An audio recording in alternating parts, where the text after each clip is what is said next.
Nice combination, but closing seconds of our main event. Pretty Boy Hanggang!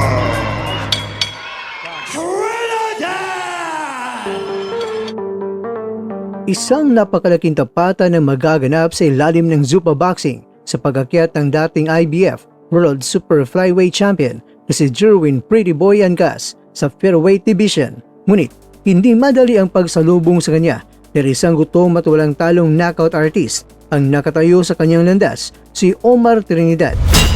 Ang laban nito ay klasikong kwento ng experience kontra yan sa youthful momentum.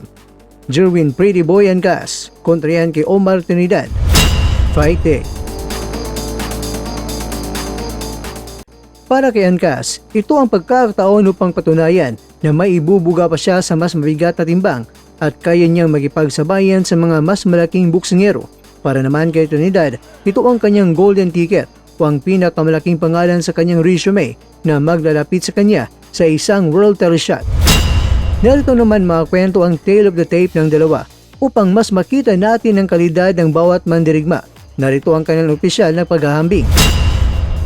Jerwin Angas, meron siyang record na 34 wins, 4 losses, 2 draws at meron siyang 23 knockouts. Habang itong si Omar Trinidad naman ng Mexico, meron siyang 16 wins, no loss, 1 draw at meron siyang 13 knockouts. Kaya naman, siya isang knockout artist. Kung titingnan natin sa knockout percentage, 57.5% itong si Jerwin, habang itong si Trinidad naman ay 76.4%. Ang kanilang estilo, southpaw o kaluwete at technical boxer puncher, itong si Angas. Orthodox naman o kanang kamay, aggressive at pressure fighter itong si Trinidad. Sa kanilang edad, 34 anyos itong si Angas, habang 30 anyos naman itong si Trinidad.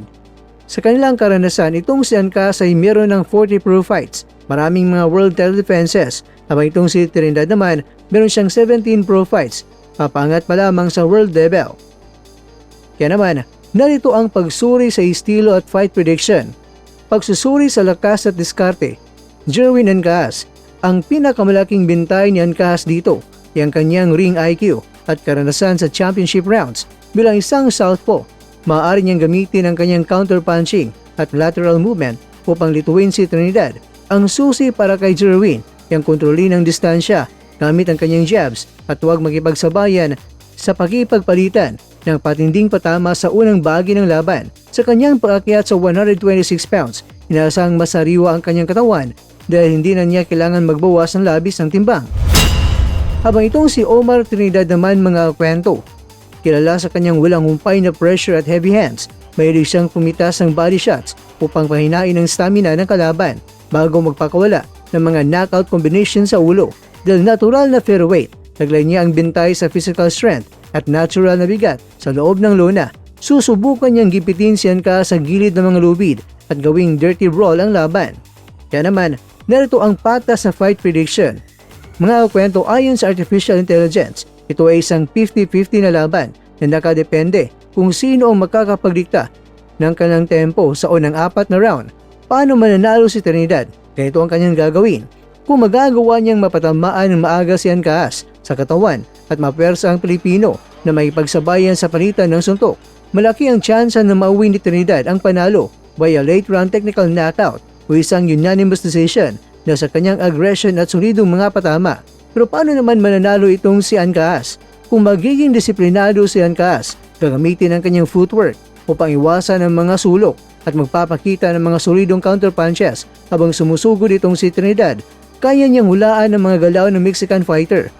Kung madadala niya ang laban sa huling bahagi na kontrolado niya ang ritmo, mas matimbang ang tsansa ni Angas na makakuha ng isang tactical split o unanimous decision gamit ang kanyang abilidad.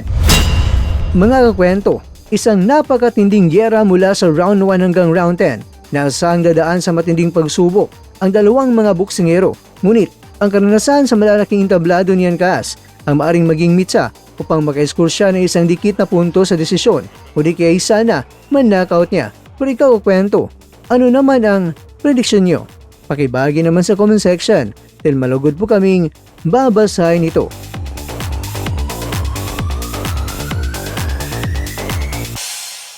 Sa bawat suntok may pangarap, sa bawat Mga kakwento, hanggang dito na lang muna ang ating kwentuhan. Huwag kalimutan na mag-like, share at subscribe.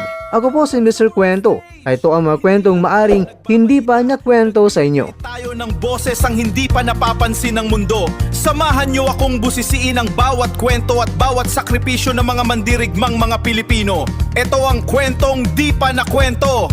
Pilipinas para sa mundo. Pilipinas para sa mundo.